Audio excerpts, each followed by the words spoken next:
professor Renato Ambrosio, né, que, na verdade, dispensa qualquer apresentação, tanto no Brasil quanto no exterior. O Renato, hoje em dia, se você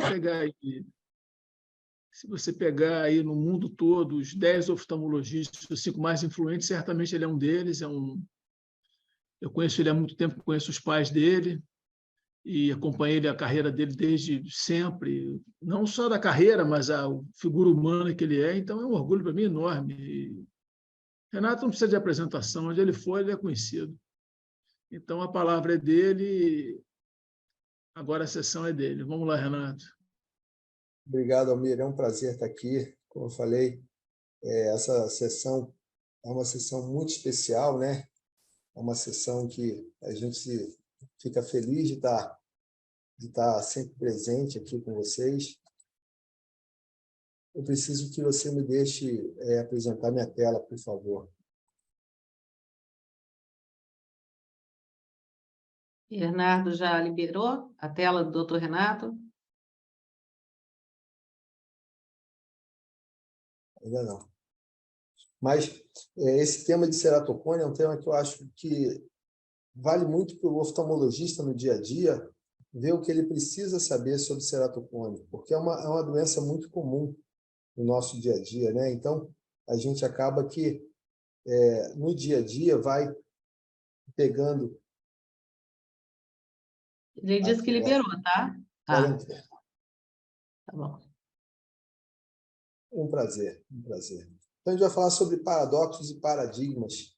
E hoje, tenho algumas relações comerciais e um curso que eu fiz, tem mais de 25 horas de aula sobre propedêutica multimodal em cirurgia refrativa, fala muito sobre ceratocone, que está montado hoje online. E o que me motiva a estar aqui é a gente tentar ter sucesso na vida, e ter sucesso na vida é evoluir. E segundo São Beda, ele fala que para você ter insucesso é você não ensinar o que você sabe, é você não praticar o que você ensina e você não perguntar o que você não sabe. Então, a gente tem que ter generosidade, a gente tem que ter coerência e a gente tem que ter humildade para estar sempre aprendendo. E ceratocone é uma doença que vale a pena a gente considerar a evolução sobre ceratocone. Você tem o primeiro trabalho formal sobre ceratocone feito por John Nottingham há mais de 150 anos, e esse trabalho ele evoluiu muito em relação ao que a gente sabe hoje. A gente tem aqui, na década de 80, esse aqui é o número de publicações científicas sobre ceratocone que tem no PubMed. E nesse número de publicações, a gente vê, na década de 80, um aumento exponencial no número de publicações, e isso tem uma coincidência com o advento da cirurgia refrativa. E eu falo que a gente quebrou o paradigma e criou paradoxos. O que é um paradigma? Padrão. A gente quebrou o paradigma que o padrão era fazer o transplante de córnea quando a doença estava muito avançada. Hoje a gente tem o crosslink, tem o Manel, tem várias cirurgias, e o paradoxo é que quando você tem a necessidade da cirurgia, ela tem que ser feita o quanto antes. Mas se ela não está indicada, se não existe uma necessidade, ela eventualmente é uma opção, a gente tem que considerar que ela não precisa ser feita. Então, é contraditório. Quando tem que fazer logo, se não precisa, não deve fazer. E a gente tem esse artigo de revisão e esse editorial da Revista Brasileira de Oftalmologia que valem como referência. E o papel da cirurgia refrativa para o diagnóstico, o tratamento clínico e o tratamento cirúrgico são inquestionáveis. Esse tratamento clínico, ele evoluiu com a cirurgia refrativa também, não foi só o diagnóstico e o tratamento cirúrgico. E quando você fala em cirurgia refrativa, ela pode ser o aliado ou o inimigo, uma vez que a gente pode agravar um ceratocone com uma cirurgia refrativa menos bem indicada. Então, é importante a gente considerar o que é a cirurgia refrativa, a propedêutica para fazer a cirurgia refrativa, para personalizar a cirurgia, se é melhor cirurgia na córnea o LASIK, o PRK ou o SMILE, se é melhor fazer uma lente fáscica, ou a cirurgia refrativa da catarata, ou se o procedimento que a gente está indicando, na verdade, ele não é eletivo, é terapêutico, que vai na cirurgia refrativa além do que a gente chama do 2020, que é o ano do 2020, nessa nova década que a gente entrou, e a gente precisa entender que a cirurgia refrativa ela é uma subespecialidade da oftalmologia que começou falando de procedimentos seletivos. E quando eu pergunto para as pessoas que vêm me acompanhar, eu pergunto até para os pacientes qual o objetivo da cirurgia, e o paciente muitas vezes fala, eu quero tirar o meu grau, eu quero zerar o meu grau, e o colega às vezes acredita nisso. mas o objetivo é a satisfação do paciente com qualidade de visão e qualidade de vida.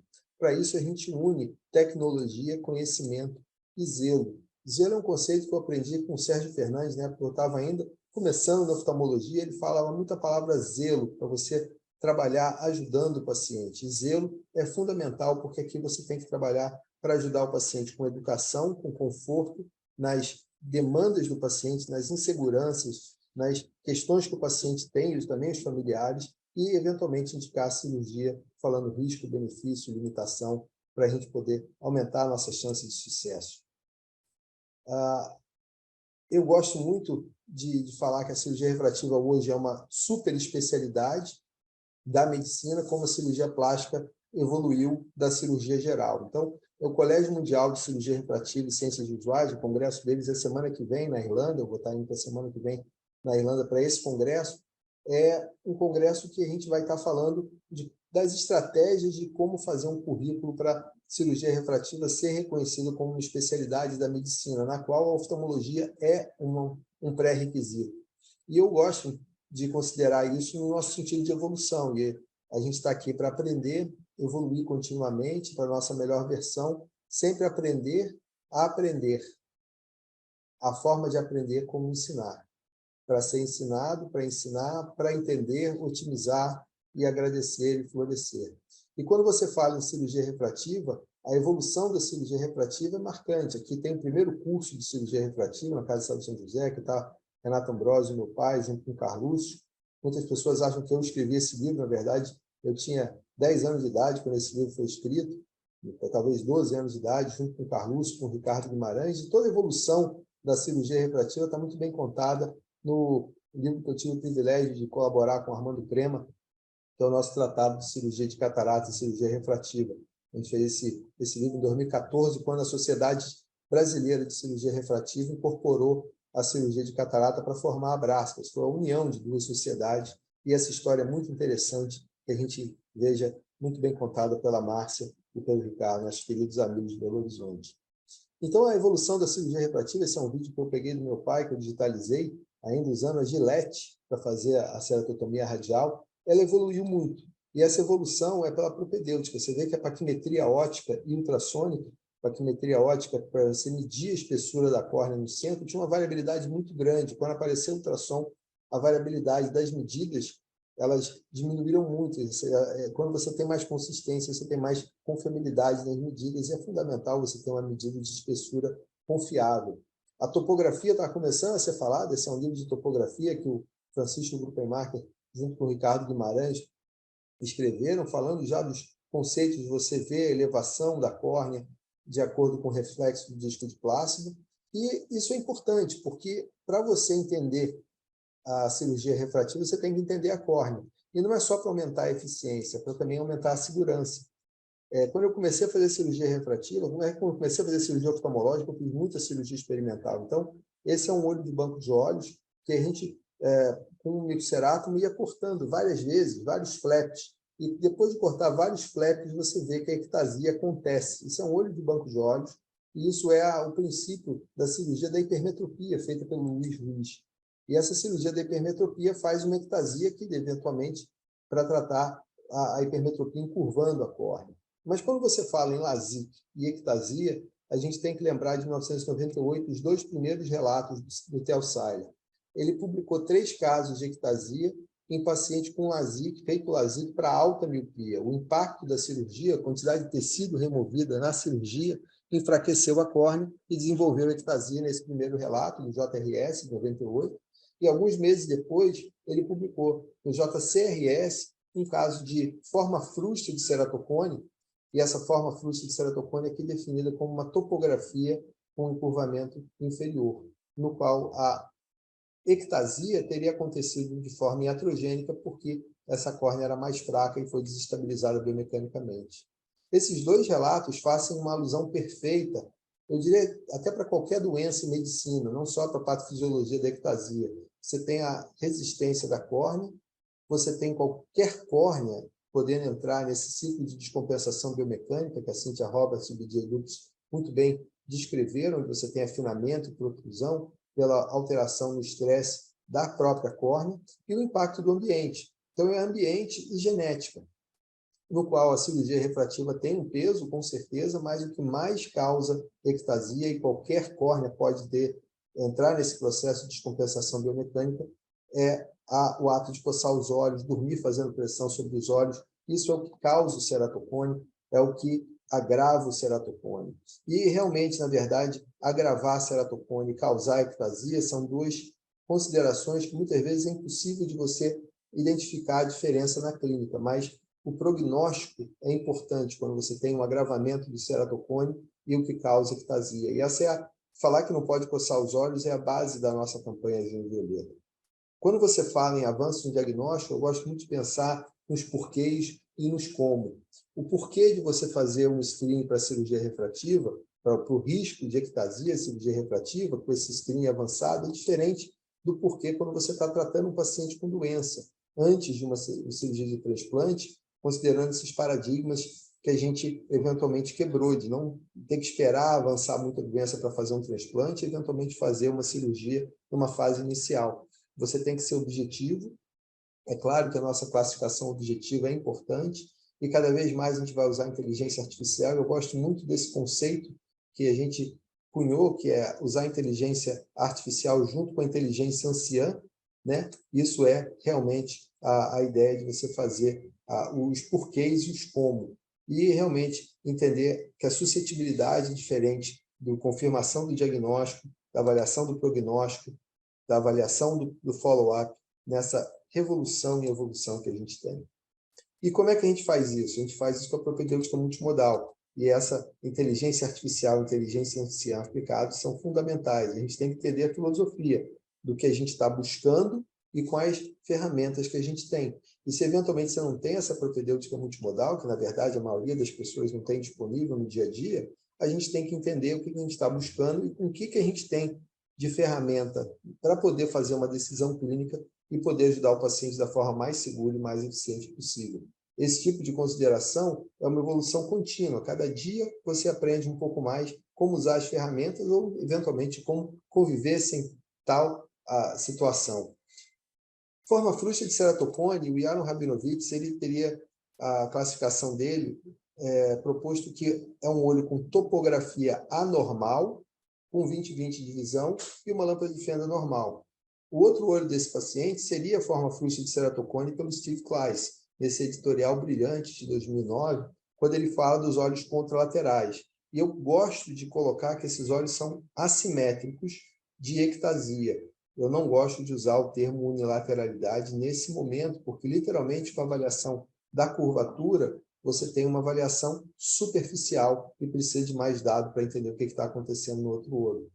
A minha forma de entender forma frustra é que é um olho com alta predisposição ou susceptibilidade para ectasia. É uma forma incompleta, abortada da doença, descrita pelo Amsinger, que pode evoluir ou não para a forma completa ou plena da doença, que seria a situação no ceratocone clínico. O Krasner fala que o frustro é um caso leve da doença, não gosta da palavra inicial, porque inicial significaria que ele teria que uma progressão acontecer, e muitas vezes não acontece. O outro olho de paciente que tem uma ectasia clínica no olho contralateral, um olho sem topografia alterada, com tudo normal, muitas vezes chamado de unilaterais, seria a classificação que o Kleiss adicionou, mas o fato é que não tem consenso na nossa literatura e também o consenso mundial que a gente organizou há 10 anos atrás. A gente está fazendo a segunda versão do consenso, publicada em 2015, a gente agora vai publicar em 2025, a gente pretende publicar o segundo consenso. A gente não tem consenso de forma frustra e eu não sou otimista de achar um novo consenso, mas a minha forma de entender é que é uma predisposição. Em casos como esse, tem um leito residual aceitável, mais de 300, um PTA, uma contribuição que o Marconi Santiago deu, é que além do leito residual, você tem um PTA acima de 0,4, percentual de tecido alterado acima de 0,4 seria um fator de risco para você ter ectasia, e você tem tudo relativamente normal. E aparece esse amarelinho aqui, nessa escala de cores de 1,5, que muita gente falaria, com esse amarelinho aqui, viu, não pode operar. Esse caso, ele motivou a gente para fazer um estudo para avaliar a variabilidade da classificação subjetiva da topografia. E nesse caso, foi o caso 6, A moda, que é o valor que 11 experts mais colocaram, foi 0, variando de 0 a 3. Uma nova escala, esses 25 casos, mais uma vez classificados, esse caso 6 continuou com a moda de 0, mas variando agora de 0 a 4. Mas a maioria dos experts fala que esse caso seria relativamente normal. Quando você olha para o pré-operatório, usando a tomografia, e esse dado tomográfico ele foi obtido retrospectivamente, você pode pegar os dados digitais, que a gente chama de raw data do Pentacam, e fazer o cálculo do display Belli-Ambrosio. E esse display ele tem o desvio da normalidade, você tem uma classificação de ectasia susceptível, não falaria que esse caso é um ceratocone frustro, mas é uma córnea com uma suscetibilidade detectada com arte máximo abaixo de 400 e um BED-D acima de 1,5. Então, é uma ectasia susceptível. Quando você vai para um estudo maior, 105 casos pré-operatório de LASIK com ectasia, comparado com 3.278 olhos normais, você vê que o índice do Rabinovitch ele detectaria só 23%, com uma especificidade boa, 98% de especificidade. O BED-D tem uma sensibilidade maior, mas se você quiser melhorar mais, você tem o índice de inteligência artificial que o Bernardo Lopes bem descreveu durante a tese dele de doutorado, que você pode aumentar com o PRFI, que é o Pentacam Random Forest Index. E isso aumenta a nossa capacidade de, usando o Pentacam, fazer um discernimento da susceptibilidade. Mas você ainda vê casos de ectasia, pré-operatório de ectasia, aqui embaixo. Se você colocar os dois olhos juntos, você talvez aumente de 74% para 84%, 85%. Mas você continua ainda com o caso aqui embaixo, que mostra que você tem que desenvolver mais. Como é que você pode desenvolver mais? Você pode desenvolver mais com o que a gente chama de tomografia segmentar, que é o mapa epitelial que o Daniel Einstein descreveu na década de 90 com ultrassom de alta frequência e ficou popular com o OCT. O OCT permite você fazer uma segmentação com uma alta repetibilidade.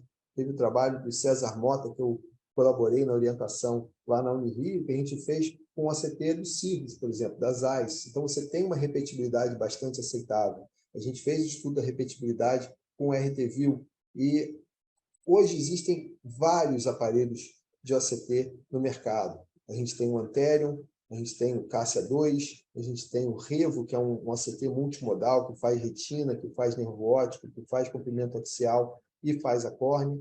Tem o MS-39, que é realmente um aparelho muito interessante, o CIRD, todos esses e vários outros aparelhos. Eu diria que quase que todo ano eu descubro um aparelho novo de OCT que faz mapa epitelial, e isso é muito interessante. Agora, dar um dado confiável e dar uma informação clínica que pode ser usada para decisão são fatores diferentes, são etapas diferentes dessa situação.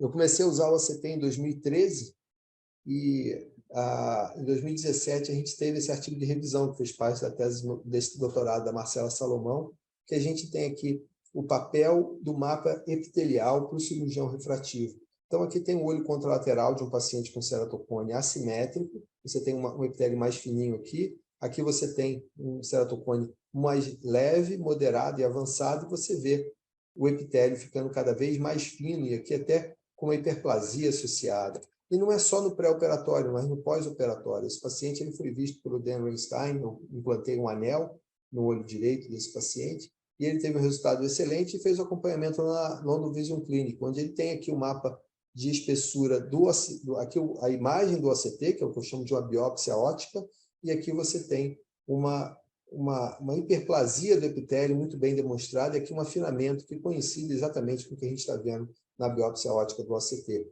Esse olho contralateral desse paciente é muito interessante. Esse paciente a gente publicou como um caso de unilateralidade na ectasia. O ceratocone é, por definição, uma doença bilateral, mas qualquer córnea pode desenvolver ectasia. E a ectasia unilateral aqui foi caracterizada por vários exames. Aqui está o exame do Pentacam, 0,2 dioptrias de pós-operatório, de 4,6, aqui tem um mapa diferencial, um resultado fantástico. Mas o pré-operatório do olho não operado, o olho esquerdo, com 20/20 de visão sem correção, ele tem um mapa epitelial normal, um score, que é uma avaliação com inteligência artificial que o Damian Gatinel e Alan Saad desenvolveram na época do Orbiscan, hoje é utilizado isso no Anterion. você tem também tudo normal, e retrospectivamente a gente pôde avaliar a biomecânica desse paciente. Eu trabalho com biomecânica já desde 2004, 2003, eu comecei a trabalhar com biomecânica, e biomecânica clínica com a Upper Response Analysis em 2005, e a gente tem o Corvis, que faz essa integração com o Pentacam. Um exame mais recente, alguns anos depois, mostra que esse paciente está com tudo estável, e esse paciente tem uma ectasia unilateral, não um ceratocone unilateral. Ectasia pode acontecer em qualquer olho, pode ser unilateral. Interessante que esse paciente admitia que coçava mais o olho esquerdo.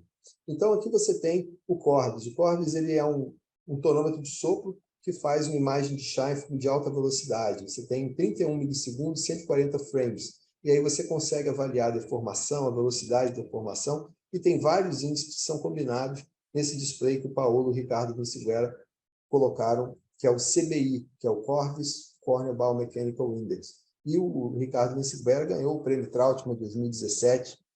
Eu fiquei muito feliz de ser o coautor desse trabalho tão importante e que ganhou tanto reconhecimento. E a gente pode ver se com essa avaliação se a córnea é mais macia ou mais rígida, com os índices que você identifica. E é muito importante você entender que, objetivamente, você pode integrar. E a inteligência artificial, aqui é um trabalho original do nosso grupo Brain, liderado pelo meu amigo João Marcelo Lira, de Maceió, junto com Aidan Machado. A gente tem o TBI, que é o Tomography Biomechanical Index, que a gente até já utilizou esse algoritmo para melhorar a acurácia dele. Então, a gente tem olhos contralaterais de pacientes com ectasia clínica, que 72 deles não tinham sido operados ainda, e esses 94 olhos você vê que quando você otimiza o cutoff de 0,29, você consegue detectar cerca de 90%. Esses 10% que estão aqui embaixo podem ser aquelas ectasias unilaterais, mas eventualmente você precisa de pensar em ir além dessa integração tomográfica e biomecânica para o mapa epitelial, talvez para as aberrações de alta ordem, e tudo isso é importante para entender o que eu chamo de predisposição para a ectasia. É o que eu chamo de predisposição, suscetibilidade para a ectasia. E a gente tem casos como esse, 20/15 de visão, 27 anos de idade, de 529 de espessura, topografia normal, tomografia com uma leve alteração na elevação posterior, aqui usando o Best Fit Sphere de 8 milímetros. O outro olho dessa paciente tem um ceratocone. Quando você vai para o TBI, você vê uma alteração mais proeminente de susceptibilidade, 20/15 de visão. Você não vai pensar que esse paciente tem um ceratocone, que precisa fazer um crossinho, que precisa acompanhar. E a gente vai estar falando um pouco mais da conduta já já. Um trabalho muito interessante da Shizuka Kou, uma colega do Japão, que veio me visitar esse ano. Ela veio aqui no Rio, me visitou durante uma semana como professora visitante. A gente teve 3 filhas de uma paciente com ceratocone moderada, as 3 filhas com 20/20 ou melhor de visão corrigida e várias alterações tomográficas e biomecânicas. Mas talvez o melhor exemplo de uma ectasia frustra bilateral, um ceratocone frustro bilateral, seja esse paciente, essa gêmea idêntica que tem a segunda gêmea, os 2 olhos com a topografia normal. Você vê a topografia do plástico, a avaliação topométrica do Pentacam e o TBI alterado, o índice tomográfico biomecânico alterado nos 4 olhos. E é interessante que a primeira gêmea, ela falava que coçava mais o olho direito que o olho esquerdo, e a segunda gêmea falava que não coçava os olhos. Interessante que a gente confirmou, primeiro confirmou que elas eram gêmeas geneticamente, né? Até uma brincadeira, quase que uma piada pronta, você fazer um teste genético para informar que elas são gêmeas, a gente não está dando muita informação clínica, mas depois a Avelina, eles fizeram esse AvaGene, que é um pool de genes que você pode identificar que vai dar o risco de ter ceratocone. O que é interessante é que alguns desses genes eles não são do colágeno, eles são genes de uma alteração que leva a mais chances de inflamação, de alergia. Então, talvez a gente está fazendo um teste genético não só para o ceratocone, mas para a ectasia subclínica, para a ectasia secundária, que o paciente eventualmente vai ter por causa da alergia. Então, a gente está aprendendo sobre isso. Eu vejo o TBI no meu dia a dia como esse índice que me ajuda a saber se eu posso fazer um LASIK, um SMILE, um PRK, se vai para a lente fáscica, não só a ICL, mas a criofáscica também, ou se é um paciente com doença que precisa de uma avaliação terapêutica e precisa de um follow-up. Então, essa é uma situação. Mas o que eu acho que não é só a cirurgia Isso tudo tem que ser considerado com a inteligência artificial para ver o impacto da cirurgia. Isso a gente pode integrar e fazer realmente o aumento da nossa capacidade. Mas a cirurgia refrativa mais comum, talvez essa seja uma das mensagens mais importantes dos colegas, é que a cirurgia refrativa da catarata, a disfunção lenticular, é a cirurgia refrativa mais comum. E existem 3 informações que você precisa, 3 razões para você fazer uma avaliação de ceratocone no pré-operatório de cirurgia refrativa da catarata. Primeiro, que a chance de erro refrativo, se você tiver ceratocone, é maior. Segundo, se você tem um ceratocone, você tem aberrações de alta ordem. E você vai ter casos como esse, que você vai ter que fazer um explante de uma lente multifocal tórica. Paciente muito bem operado, cirurgia de excelente padrão, com uma lente tórica multifocal, ele tem um astigmatismo, e botaram uma tórica multifocal nos 2 olhos, mas não perceberam que esse paciente tem um ceratocone, e esse ceratocone fica mais fácil de você entender quando você vai para a avaliação tomográfica biomecânica, porque ele tem um ceratocone muito subclínico, que é o que a gente chama de low KKC, que acontece em cerca de 10% dos pacientes com ceratocone subclínico ou até clínico, com alterações até de perda de visão. Então, você tem que identificar o ceratocone no pré-operatório de cirurgia refrativa da catarata, primeiro porque você tem mais chance de erro refrativo. Segundo, porque a qualidade da visão vai ser comprometida, você vai ter que escolher a lente de acordo com isso. E terceiro, talvez mais importante, se você precisar de fazer um retratamento na córnea, esse retratamento na córnea, se você tem um ceratocone, ele vai ter uma previsibilidade diferente, uma segurança diferente, uma indicação diferente, e isso tem que estar muito bem antecipado. Às vezes você faz uma cirurgia refrativa achando que é um ceratocone, na verdade não é. Esse poderia ser um caso como esse, porque tem uma córnea com encurvamento, aqui a topografia de plástico, aqui a avaliação topométrica do Scheinfeld, tem até um BED-D um pouquinho alterado, mas olha o epitélio desse paciente, um epitélio bem grosso, olha como é que é fácil tirar o epitélio. E quando você olha para essa lâmpada de fenda, você fica inquestionável que esse paciente tem distrofia de Coogan, distrofia da membrana basal. Esse paciente vai se beneficiar de uma cirurgia terapêutica de superfície.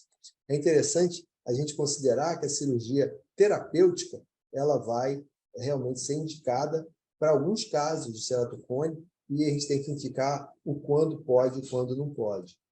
Eu tive a chance de colaborar com colegas do Irã, eles mostraram esse caso, 23 anos, um paciente com miopia baixa, topografia normal nos 2 olhos, avaliação do Kleist screening nos 2 olhos relativamente bem normal, o Orbiscan normal, inclusive com software do Gatinel negativo nos 2 olhos, ou seja, bem dentro do normal. E quando eles mostraram esse Pentacam, eu falei, olha, com um paciente jovem, eu esperaria, porque eu acho que esse paciente tem um ceratocone subclínico, ou uma córnea susceptível. Mas, nesse dia, eu até estava num Zoom, participando dessa discussão, eu falei, se você operar o PRK, talvez isso não vai causar problema, mas eu prefiro operar esse paciente só com uma estabilidade de pelo menos 1 ano, uma estabilidade tomográfica e, se possível, biomecânica com 1 ano de documentação. E esse paciente, eles mostraram esse display, o display de um PRK, uma ablação, pode ter sido até o LASIK, mas eles fizeram PRK nesse paciente. E eu falei, olha, não tem problema de fazer o PRK, o problema é você explicar para o paciente que ele tem que acompanhar, porque pode ser uma ectasia, independente até dessa cirurgia. E o próximo slide mostrava uma ectasia bilateral. E essa ectasia bilateral que aconteceu 1 ano e meio depois, eles tinham o pré-operatório, olha que interessante, um Corvus, e esse Corvus pôde demonstrar uma suscetibilidade 0,49, 0,50, isso no TBI, a primeira versão do TBI, e o TBI V2, que a gente é o segundo algoritmo que a gente desenvolveu com uma inteligência artificial mais robusta. Isso foi a minha tese de aceitação na American Ophthalmological Society, que é uma sociedade bem interessante, bem organizada nos Estados Unidos. Eles aceitaram a minha tese e é interessante a gente ver que esse caso, esse paciente não entrou na inteligência artificial, no treinamento da inteligência artificial, mas a inteligência artificial consegue detectar mais robustez. Então, tem casos como esse, paciente com -8, -9 de miopia, com astigmatismo regular, não tem alteração tão grande, você vê o TBI dela, mas para esse grau, eu acho que a cirurgia na córnea não seria possível. Não dava para fazer a cirurgia na córnea. Então, o que a gente faz? O mapa de espessura, quando tem uma espessura relativamente baixa, esse grau alto, paciente jovem, é melhor botar uma lente fácil. Aqui a aberração de alta ordem relativamente baixa, pupila grande. Essa paciente teve um resultado excelente com uma lente fáscica e a gente vê a câmara anterior, né, o pré e o pós-operatório, a lente fáscica você consegue um resultado excelente. Em relação à cirurgia no ceratocone, é uma cirurgia terapêutica. A cirurgia terapêutica não é só PTK, e, na verdade, o PTK a gente pode fazer até para tirar o epitélio, a gente tira o epitélio na ablação de superfície e faz também o PTK smooth. E é importante diferenciar uma cirurgia terapêutica de uma cirurgia eletiva, porque a cirurgia terapêutica tem o objetivo de reabilitar a visão. Na cirurgia eletiva, tem o objetivo de dar a visão sem correção, e melhorar a qualidade de vida do paciente para a qualidade de visão, como a gente já falou. E é fundamental a educação do paciente por causa das expectativas. Mas, muitas vezes, a educação tem que ser do médico, porque o paciente faz uma cirurgia com a expectativa que o médico orientar. E, muitas vezes, a gente vê que o problema está na expectativa do pré-operatório. Então, quando você fala no manejo do ceratocone, você diagnostica, você faz a educação do paciente e faz um tratamento clínico antes de pensar no tratamento cirúrgico. O tratamento do ceratocone, então, tem 3 pilares: a educação do paciente, a reabilitação do paciente visual e avaliar para se essa ectasia está estável. E a coisa mais importante é falar para o paciente não coçar os olhos, dentro da educação. Mas ele também tem que entender o que é o transplante, qual é o problema do transplante. O transplante de córnea é a última opção, mas não é uma opção ruim. De todos os transplantes da medicina, o transplante de córnea é o transplante que tem melhor resultado. E esse paciente, olha só, isso aqui é um vídeo que tem na internet, chama The Eye Rub. E olha como é que o paciente está feliz de estar coçando o olho. Isso aqui dá prazer para o paciente, mas ele tem que entender que isso é péssimo para ele. Tratar a alergia e falar para não coçar os olhos é fundamental, e isso é o que a gente promoveu de mais importante na campanha Junho Violeta, mas não é só isso, é explicar para o paciente sobre os riscos, benefícios, limitações das cirurgias, quando precisa operar, e o tratamento começa com óculos. O óculos, lente de contato, o lente de contato dá melhor visão, mas não para a progressão. Semana passada a gente teve uma sessão fantástica da SBO com a doutora Godinho, a filha do Kleber, uma palestra muito boa sobre lente de contato, e ela fala de forma bastante categórica, experiente, que na experiência dela, a lente bem adaptada não dá progressão, mas a gente tem casos que a lente relativamente menos bem adaptada pode fazer o olho piorar, sim. E quando o paciente tem uma progressão, a gente tem que intervir cirurgicamente. A aberração de alta ordem não é corrigida com óculos, mas quando você faz uma super autorrefração com o wavefront, você pode otimizar a refração. Esse paciente, ele tinha uma visão de 20/25 já há muitos anos, e com esse tipo de autorrefração, esse é o sistema 1700 da Essilor, a gente pôde fazer uma refração com ganho de visão de praticamente 2 linhas. Isso até foi um dos trabalhos que a gente mandou para o Prêmio Varilux, que ganhou há mais ou menos 10 anos atrás. Então, o consenso global fala que o uso de lente de contato não para a progressão da ectasia, e também fala que a lente de contato, por motivos estéticos, cosméticos, quando o paciente tem uma boa visão com óculos, deve ser desencorajado, mas deve ser usado com cuidado. Eu tive o privilégio de fazer minha residência com o Dr. Cadê Ocidental, em São Paulo, e em 2020, como presidente da SRS, oferecer a ele a medalha de prêmio de presidente, prêmio do presidente da ISRS. E ele me ensinou o transplante, a gente fazia transplante como ceratocone, e o transplante de ceratocone é um dos transplantes que a gente mais gostava de fazer por causa do resultado clínico. O transplante evoluiu para o transplante lamelar, hoje a gente tem o transplante lamelar com o laser de fento segundo, com esse transplante modulado, mas o transplante é a última opção. O laser de fento segundo ele é usado também para fazer o anel. E pode ser também feito o pocket. O anel ele começou a ser feito na década de 90, meados dos anos 90, primeiro pelo Ferrara, depois pelo Colan, e quando você fala de transplante e anel, você tem que falar também de Crosslink. O Crosslink ele começou na década de 90 também, com os trabalhos do Seiler. Esse é o grupo do Seiler inicial, o Sproul, o Rolenstack.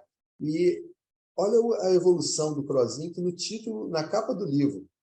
Corneal Collagen Crosslink.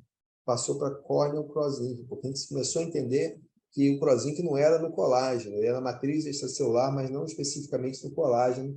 E isso é muito interessante para a gente entender o que a gente pode fazer para induzir Crosslink.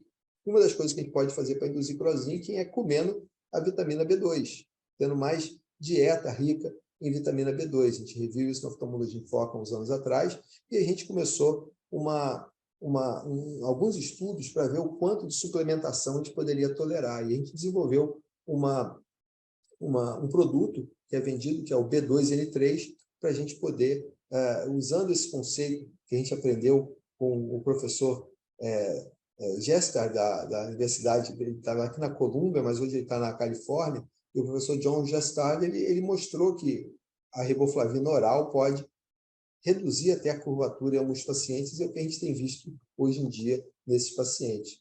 E, como a Valéria bem falou, eu gosto muito dessa parte de filosofia, eu gosto muito dessa parte de entender sobre a história da medicina. E a medicina é uma ciência da incerteza e a arte da probabilidade. Isso foi escrito pelo Osler.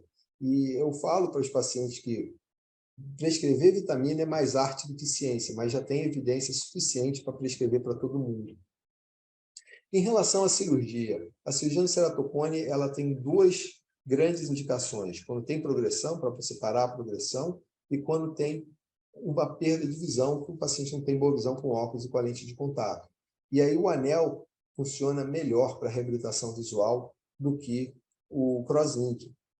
Você tem, principalmente o trabalho do brasileiro, né, um trabalho muito, muito bom, esse canal White Channel, do Alexandre Paratella, que fez várias entrevistas com Ricardo Guimarães, Walter Nozé, Paulo Ferrara, que começaram o anel aqui no Brasil, o Walter usando o Intax e o Ricardo, desde o início, colaborando de forma bastante ativa.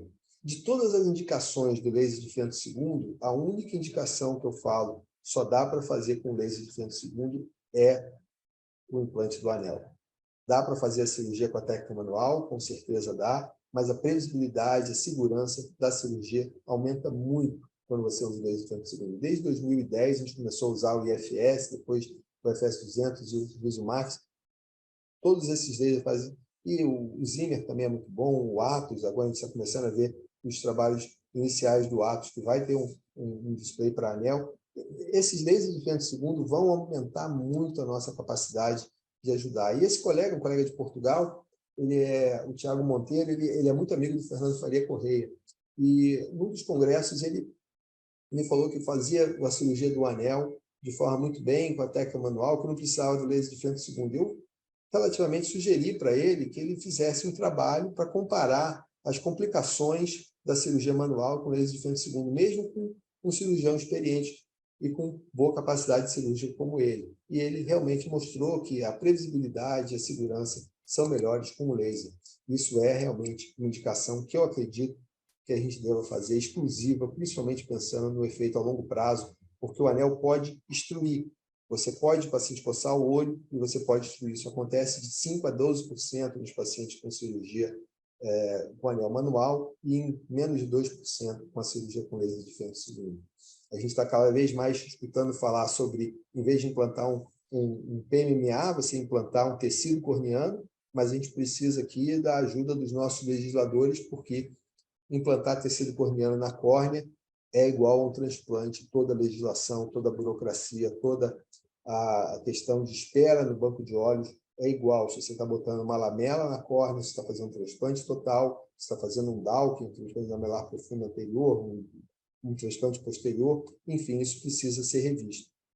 Em relação aos anéis, a gente tem várias opções de customização, anéis modulados, tem um anel que é fino, grosso, grosso, fino, grosso, tem um anel de progressão, vamos dizer assim, mais fino no início, mais grosso na periferia. Isso a gente, logo no início, quando a Medfacus lançou o Efkan Coscucero, um colega da Turquia, junto com o Francisco Sanches Leão, do México, a gente fez um pool de casos, liderado pelo nosso amigo Mirko Yankov, para a gente poder publicar a segurança e qualidade do tratamento que a gente consegue, a melhora da visão corrigida e não corrigida. Esse foi um dos primeiros anéis com arco longo, né? Você consegue botar o anel de forma bem tranquila. É uma cirurgia que, quando você tem o laser de femto segundo, tem um planejamento adequado, realmente o resultado fica muito, muito bom. E você tem esse tipo de aplanamento que muitas vezes ajuda na adaptação de lente de contato. A minha esposa faz a adaptação de lente de contato, em vários casos de lente de contato, que a gente pode, vamos dizer assim, ver que a lente de contato pode ser melhor adaptada quando o anel está bem implantado. e isso faz uma diferença. O cross-linking pode estar associado junto com o anel. Aqui é um caso que você bota a riboflavina no túnel e depois faz o epion, o cross-linking epion. Isso é muito interessante.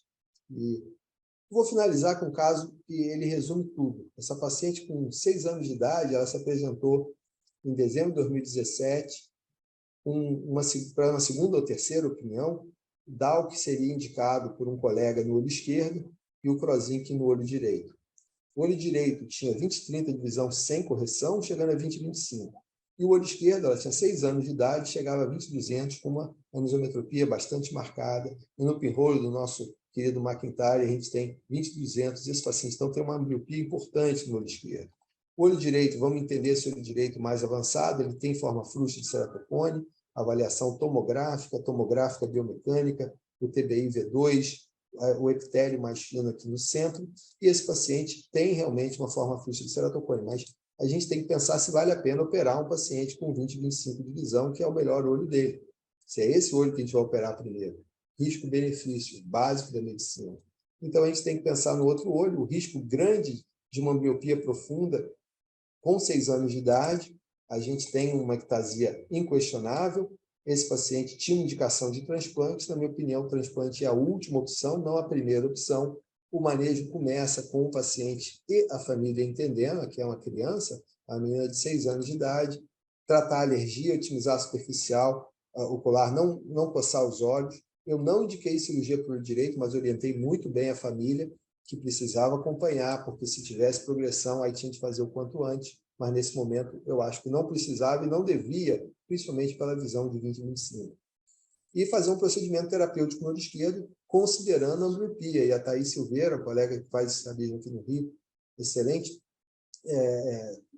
oftalmopediatra, ajudou muito no trabalho da ambliopia. A gente começou esse caso com um anel, usando o anel com o cross-linking epion. Nessa época eu ainda estava motivado com 18 mW, a gente está mais para 9 mW por 10 minutos, e fazendo oclusão 6 horas por dia. Aqui o resultado do anel, você vê a linha de demarcação no centro da córnea, depois da primeira cirurgia. Essa paciente ficou muito bem, 4 a 6 meses ficou muito bem, chegava a 20/80 e tolerou bem a oclusão.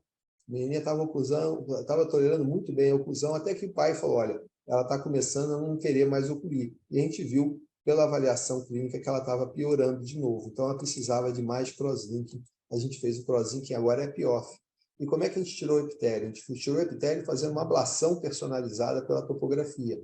Essa ablação personalizada foi seguida por um PTK com mitomicina, smoothing, para regularizar mais a córnea, riboflavina e 9 mW por 10 minutos. Essa paciente ficou muito bem, em 5 dias, tirou a lente de contato, mais ou menos com um mês ela já estava chegando a uma visão de 20/25, o que eu me surpreendi.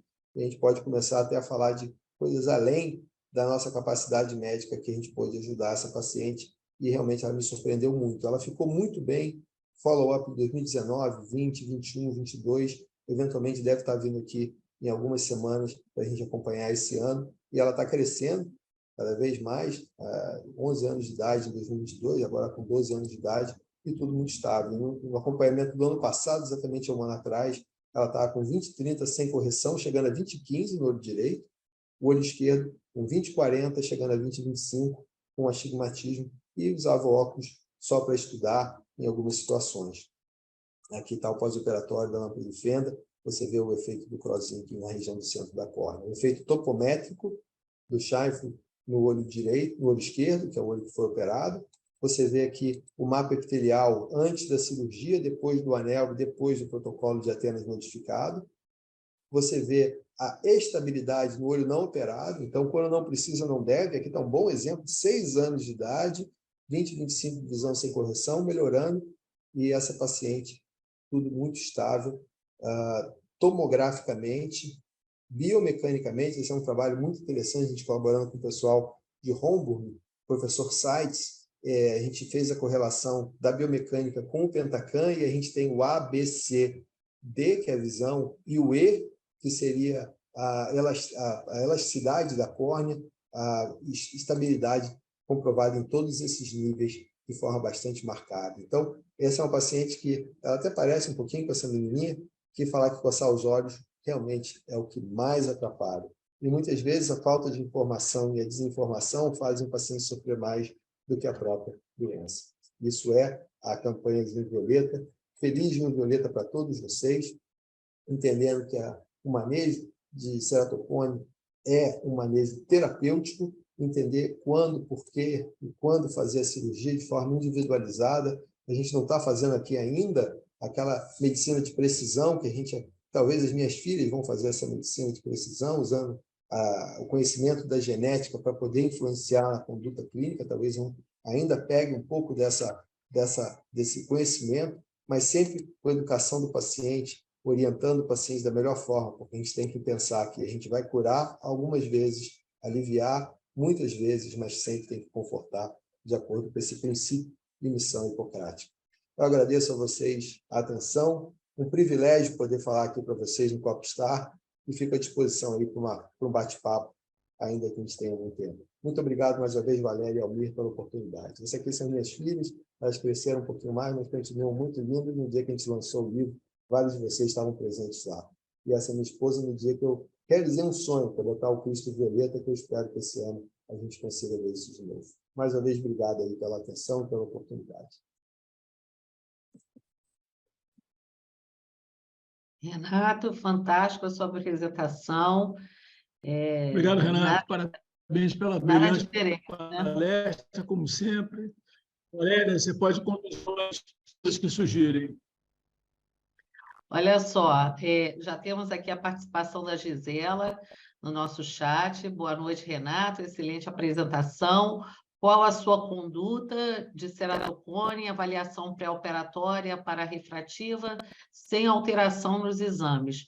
Vale o teste genético? E o caso positivo, qual seria a melhor opção?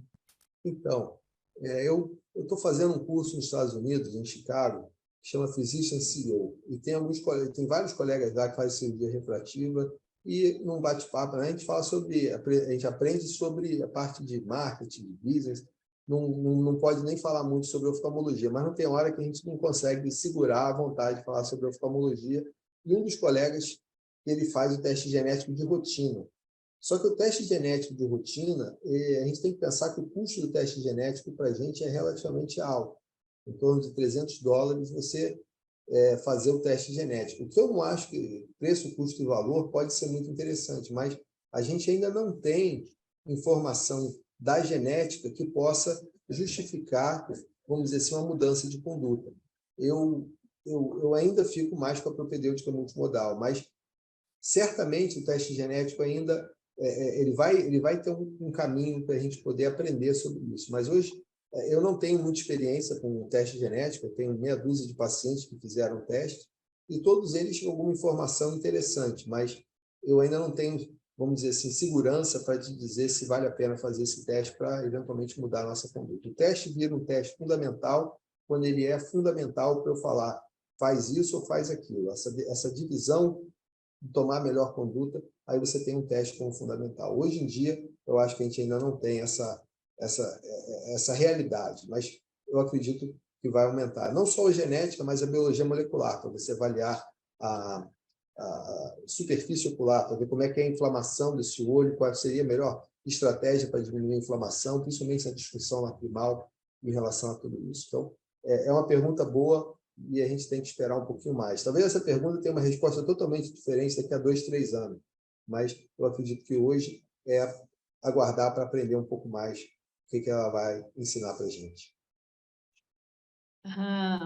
Outra colocação aqui no chat, da doutora Rita Tavares, aula excepcional, parabéns, Renato. E qual o esquema de tratamento com riboflavina, contraindicações? Olha, obrigado, Rita, obrigado pelo comentário. Não existe contraindicação para a riboflavina, a não ser que a pessoa tenha alguma alergia corante amarela, alguma coisa desse tipo.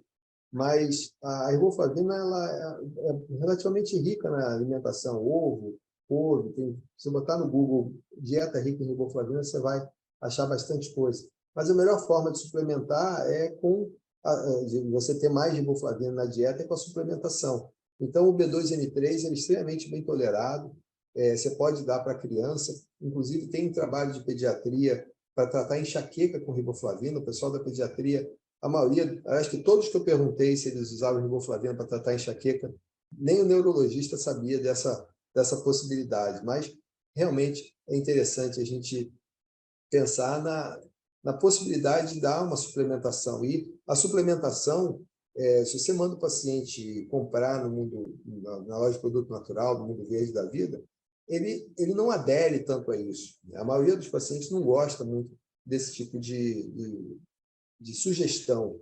Mas quando você tem um produto e esse produto tem um respaldo, vamos dizer assim, parece um medicamento, o paciente tem mais chance de aderir na medicação. Então, por isso que a gente fez essa marca, B2N3. Então, é fácil de achar, b2n3.com.br, e o paciente consegue comprar em casa.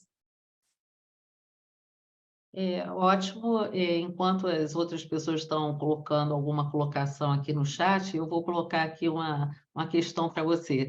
Semana passada, a doutora Edna Albodin falou na sessão da SPO a respeito do crosslink, que, embora seja uma opção eficaz, pode levar a uma série de complicações, perfuração, ceratite, aplanamento progressivo, melting de córnea, infiltração, infecção, enfim.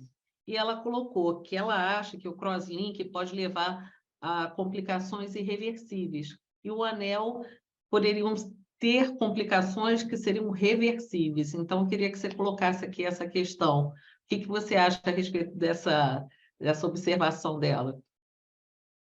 Olha, Valéria, eu durante 10 anos, mais ou menos 10 anos, talvez até um pouco mais do que isso, talvez 15 anos, a gente participa de um clube no pré-ESPES que fala sobre ceratocone avançada. Eles se auto-intitulam um grupo de experts mundiais de ceratocone.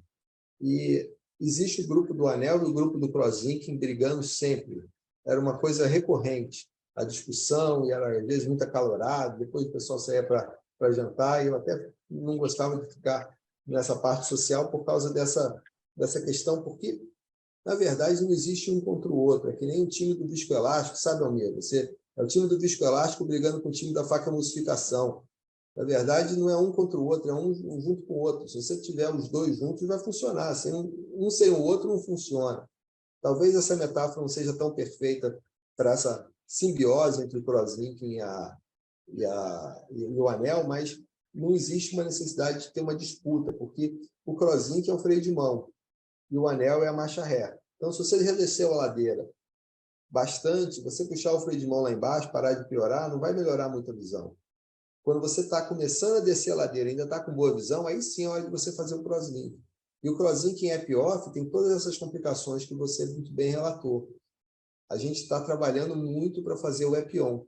E tem uma tese de doutorado que eu estou orientando, do doutor Nelson Senna, lá no Rio, que a gente teve a ideia de fazer o reservatório com a lente escleral. Então, a Medifaco fez uma lente escleral específica para esse tipo de situação. A gente bota a riboflavina, bota a lente escleral no paciente e deixa o paciente mais ou menos 1 hora. Deixa pelo menos 2 horas. Agora, 1 hora eu acho suficiente, principalmente se você usar uma riboflavina hiposmolar sem destran. E, possivelmente, pode melhorar mais se você botar alguma coisa na riboflavina que faz, sem toxicidade grande, ela entrar mais fácil na córnea. E depois você faz o crosslink epi-on. O pós-operatório é muito tranquilo, o paciente não tem dor, é uma cirurgia que, vamos dizer assim, pode transformar o crosslinking numa indicação mais abrangente, principalmente para esses casos subclínicos leves que ainda têm boa visão. O Tobias Kohler, ele é casado com a filha do Theo Saller. Ele fez um trabalho muito bom mostrando que se o paciente tem 20/30 ou melhor de visão, ele fazer no pré-operatório do crosslink, ele tem uma chance algumas vezes maior de perder a visão do pós-operatório, de perder linha de visão corrigida.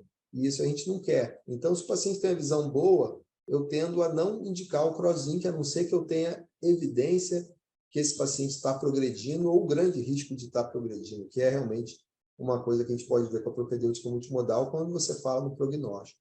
Mas o anel tem problema também. Eu atendi um paciente que fez um anel, esse anel teve infecção, essa infecção, ele teve um problema grave, teve que fazer um transplante de córnea. Esse transplante de córnea, ele está sofrendo aí com a questão de glaucoma pós-transplante. Enfim, o anel também não é isento de complicação. Todas as cirurgias têm que ser respeitadas. Eu acho que a gente tem que tomar cuidado de atacar ou falar menos bem de uma cirurgia, porque eventualmente essa cirurgia a gente vai ter a indicação de fazer também. Agora, eu concordo com a Edna que o anel é mais reajustável, reversível, diferente do que a gente tem no Prozinc, que é uma cirurgia que mudou a córnea, envelheceu a córnea, vamos dizer assim, de forma que a gente não consegue reverter. Falando sobre as crianças, você faz apoio com alergista dessas crianças que você atende? Sim, tem um colega aqui no Rio, que eu mando muito paciente para ele, que é o Dr. Evandro Prado. Ele atende bastante paciente jovem e ajuda muito nessa alergia, nesse controle da alergia. Eu falo para o paciente, se tiver um alergista, que é sempre bem-vindo. O que eu acho que é importante é tomar cuidado com o antialérgico.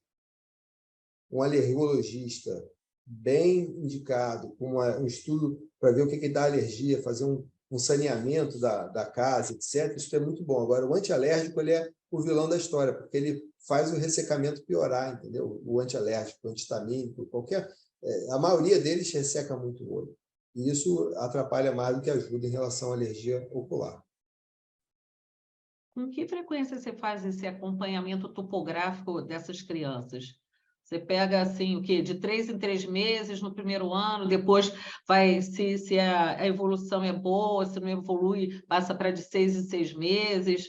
Como é que você mais ou menos tem feito isso? É mais ou menos por aí. Aí o Marcelo Lui, um colega de São Paulo, de Guarulhos, ele escreveu o capítulo, tem um livro sobre ceratocone, que a Edna, junto com a Jordana e a Nassarala, fizeram esse ano. E esse livro ficou muito bem feito. E esse capítulo do Marcelo Lui, ele falou sobre progressão e acompanhamento do paciente com ceratocone. Aí eu sugeri para ele fazer uma fórmula, né? Então, você pega a idade do paciente, quanto mais jovem o paciente, mais você vai ter que acompanhar mais de perto. E você pode fazer uma forma de acordo com a idade. Então, você pega, por exemplo, o paciente tem 12 anos de idade, você divide isso por 3, é a primeira visita que você tem que fazer. Então, de acordo com a idade, você divide a idade por 3 e a próxima visita, se você quiser uma coisa mais específica. Mas eu diria que a primeira visita em 3 a 4 meses, a segunda, no máximo, em 6 meses, e depois, a cada ano, estão tudo estável. Ok. Bom, por enquanto, as minhas perguntas. Deixa eu ver se houve mais alguma aqui no chat. Acho que não. Só elogios à sua aula, mil palavras justas à sua apresentação. Não sei se alguém quer fazer algum comentário, alguma pergunta. Não, eu acho que o Renato cobriu muito bem, como sempre, o assunto. Não me ocorre nada no momento, não. Acho que o tema foi muito bem coberto, muito bem explorado, e é aquilo que eu sempre falo, né? Quando você une o conhecimento que ele tem, a facilidade de expressão, né, com que ele dá aula, é um espetáculo, é o ideal, né? Muito bom. Obrigado. Obrigado. Um prazer colaborar com vocês. Obrigado aí a todos pela atenção. Fico muito feliz. Vejo vários amigos aqui, a Mirelle Benchimol, a doutora Lúcia, o João Batista, ele faz uma tese de mestrado comigo na Unirio, justamente sobre o conhecimento dos pacientes sobre ceratocone. A gente vê a quantidade de gente que desconhece que coçar os olhos faz mal. Então, a gente precisa fazer um trabalho mais, vamos dizer assim, proativo de orientar sobre os pacientes, sobre o perigo de coçar os olhos e também para o paciente entender sobre a doença. Fantástico. Bom, só agradecer, né, a presença do Renato. A gente não espera nada diferente disso que ele apresentou hoje, e ele já é nosso parceiro, já não é primeira vez aqui com a gente nas aulas do STAR. A gente espera que continue aí essa parceria aí pela vida fora. E fantástico, como sempre, a sua apresentação. Não tem muito o que acrescentar, porque você é o cara que sabe tudo de ceratocone. Você é o cara, né, Renato? Então, a gente só tem a agradecer assim, a sua disposição, a sua generosidade aí de dar toda essa parcela aí de conhecimento enorme que você tem. Só agradecer, muita gratidão aí pela presença e, enfim, vamos lá aí, Valmir, fica à vontade para encerrar. Renato, obrigado. Semana que vem a gente está de volta com a sessão de julho, se Deus quiser. E você sabe, né, que volta e meia a gente vai contar com você mesmo, não tem jeito. Tamo junto. Um Tá grande bom? abraço. Valeu. Mas Agradeço mais a todos pela atenção, pela presença e Mês que vem tem sempre mais, juntos mês aí. que vem tem Tem mais. Obrigado, Vamos obrigado. subir o Um sarrafo abraço, depois gente. do Renato, hein? Subir o sarrafo depois do Renato. Tá difícil, hein, Renato? Tem É aqui difícil, o vai ser difícil. site da pesquisa do João, ele botou aqui no chat. Então, Fantástico. o pessoal Legal, vê aqui legal. o link para a pesquisa. Quanto mais gente responder, melhor para ele, para aumentar o nosso M. Obrigado, João. Muito bem Legal. pensado de botar aqui. Coloca Muito aqui show. o link no chat. Se puder mandar para todo mundo que assistiu a aula, esse link, seria bacana pedir para o pessoal esse link. Põe no grupo, põe no grupo. Isso Maravilha. aí. Boa ideia. Bota no grupo. Obrigado, Renato. Obrigado. Um grande abraço. Tudo de bom. Boa noite a todos. Obrigado. Um abraço e boa noite e até a próxima.